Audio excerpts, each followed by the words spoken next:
সন্তানকে ভুলেও তিনটি কথা বলবেন না, বললে ওই সন্তানের মহাবিপদ আসবেই, এটা পরীক্ষিত।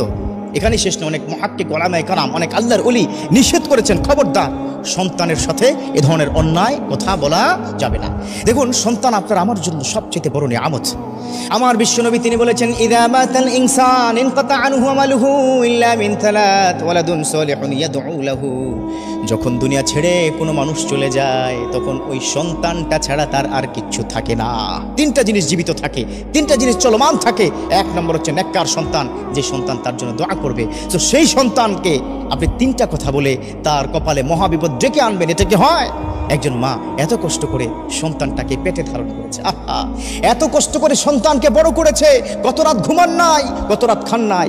সেই সন্তানকে যদি আপনি তিনটি কথা বলেন, সেই সন্তান পর্যায়ক্রমে ধীরে ধীরে সে ধ্বংসের দিকে নিপতিত হয়ে যাবে, মহাবিপদ আসবেই আসবে। আল্লাহ আমাদের হেফাজত করুক। এক নম্বর কথা, সন্তানকে ভুলেও লানত দিবেন না। আমাদের মা বোনদের কিন্তু এই স্বভাবটা আছে। আজকে থেকে আপনারা গিয়া মা বোনদেরকে বুঝাবেন, খবরদার এটা করবে না। হুজুর বলেছে নিশ্চিত তার কপালে মহাবিপদ আসবে। কারণ রেদার রব্বি ফি রেদাল ওয়ালিদ, সাখাতার রব্বি ফি সাখাতাল ওয়ালিদ। আমার বিশ্বনবী তিনি কি বলে দিয়েছেন, পিতামাতার সন্তুষ্টি হচ্ছে আল্লাহর সন্তুষ্টি, আর পিতামাতার অসন্তুষ্টি হচ্ছে আল্লাহর সন্তুষ্টি। আপনি অসন্তুষ্ট, হয়তো রাগ করে, বা সে কোনো বেয়াদবি কি করে ফেলেছে, অথবা আপনার সামনে মিসবিহেভ করে ফেলেছে, তারপরে যদি আপনি তাকে বলেন, এই পোলাডারে জন্ম দিয়াই ভুল করছি, আছে না নাই, সমাজে আছে না এই কথা বলে, আহারে এই পোলাটা কেন যে হইল, আমার কপাল পোড়া, এত মানুষ মরে, এই পোলা কি মরে না কেন? নাউজুবিল্লাহ, একটা কথা বলে ফেলেছেন, আল্লাহ পর্যন্ত কিন্তু পৌঁছে যাবে। সারা জীবন কান্না করবেন, কাজ হবে না। সো এক নম্বর কি, এটা বলবেন না। ইভেন আপনারাও কিন্তু বলেন, আপনারাও কিন্তু কি বলেন রাগের মাথায়, আহা এই পোলা কি পড়াশোনা করে না, এই ছেলে আমার অবাধ্য, এই যদি কি মরে না কেন, সবাই মরে, ওই কেন কি মরে না, আছে না নাই? সমাজের মধ্যে এই কথা বলবেন না, এটা আল্লাহর দরবার পর্যন্ত কিন্তু পৌঁছে যায়। সো এক নম্বর কি, ছেলের প্রতি লানত দেওয়া যাবে না। দুই নম্বর কাজটা কিন্তু আমরা অনেক বেশি পরিমাণে করি।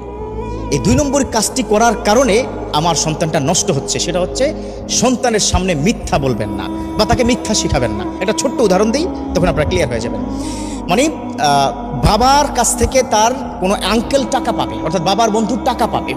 তো টাকা পাওয়ার কারণে প্রায় তাকে ফোন করে, ফোন কি ধরে না, মাঝে মধ্যে কি বাড়িতে আসে। তো একদিন এসে বাড়িতে এসে বললো, বন্ধু তুমি কি আছো বাড়িতে, আমার কি টাকাটা আজকে 3 বছর ধরে তুমি কি ঘোরাচ্ছ, কি দিচ্ছ না? তখন ওই ছোট্ট বাচ্চাটাকে তার বাবা শিখায়, গিয়ে বলো যে বাবা ঘরে নাই। কথা কি বুঝতে পেরেছেন? আবার মাঝে মধ্যে কিন্তু এই ক্ষেত্রে আবার উল্টোটাও ঘটে। যেমন সে গেল, গিয়ে দরজা খুললো, দরজা খুলে বলতেছে, কি ব্যাপার, তোমার আব্বা কোথায়? তখন ওই বাচ্চা ছেলেটা বলে বসে, কারণ সে তো মাসুম বান্দা, সে কি বলে বসলো, আব্বা আমাকে বলে দিয়েছে যে বলতে আব্বা কি ঘরে নাই। এবার কি বলুন তো কি অবস্থা? তো এই ধরনের দুর্ঘটনা ওই বাচ্চা যখন বুঝবে যে এই মিথ্যা, এই প্রতারণা করা যায়, তখন সে কিন্তু তার লাইফের বাকি অংশটুকু মিথ্যার উপর প্রতিষ্ঠিত হয়ে যাবে। একবার ওই সন্তানের সামনে যদি আপনি একবার মিথ্যা বলতে পারেন, আর মিথ্যাটা যদি আপনি সত্য মনে করে বলেন, তাহলে তার কপালে মহা বিপদ আসবে, কারণ এই সন্তানটা বিপথে যেতে দেরি হবে না। 3 নম্বর, এটা বর্তমান সময় সবচাইতে বেশি ক্রাইসিস হচ্ছে, বর্তমান সময় ফ্যামিলি ক্রাইসিস। সেটা হচ্ছে হাজব্যান্ড এবং কি ওয়াইফের মধ্যে যখন ঝগড়া হয়, সেই ঝগড়াটা কখনোই আপনার সন্তানের সামনে করবেন না।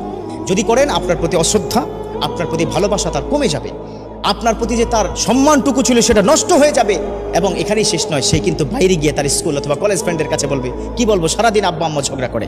এই বিষয়টা যদি তার মধ্যে ইফেক্ট হয়, আপনাকে সে মারতে পর্যন্ত দ্বিধাবোধ করবে না, আছে না? সন্তান তার কি পিতামাতাকে কি মারছে? একটা দুইটা ঘটনা, অসংখ্য ঘটনা এই বাংলার জমিনে আছে। অতএব এই সন্তানের সামনে 3টা জিনিস। 1 নম্বর হচ্ছে সন্তানকে লানত করবেন না, তাহলে কপাল কিন্তু তার খারাপ হয়ে যাবে, খবরদার, তখন কান্না করেও শেষ করতে পারবেন না। 2 নম্বর হচ্ছে সন্তানের সামনে মিথ্যা বলবেন না, আসিদকু ইউযি ওয়াল কিযবু ইহলিক। এই মিথ্যাটা মানুষকে ধ্বংস করে দেয়, সে ধ্বংসের পথে তাকে ডেকে নেবেন না। 3 নম্বর হচ্ছে তার সামনে ঝগড়া করবেন না। ঝগড়া যদি করতেই হয়, তাকে বাইরে ড্রয়িং রুমে অথবা ডাইনিং রুমে রেখে দরজা লাগিয়ে কি ঝগড়া করবেন, কোনো অসুবিধা নেই। এই 3টে জিনিস পারলে জীবনের থেকে ছেড়ে দেন। লানত দেওয়া জীবনের চরে আপনি ছেড়ে দিবেন, মিথ্যা বলা আপনি ছেড়ে দেন, ঝগড়া করা আপনি ছেড়ে দেন।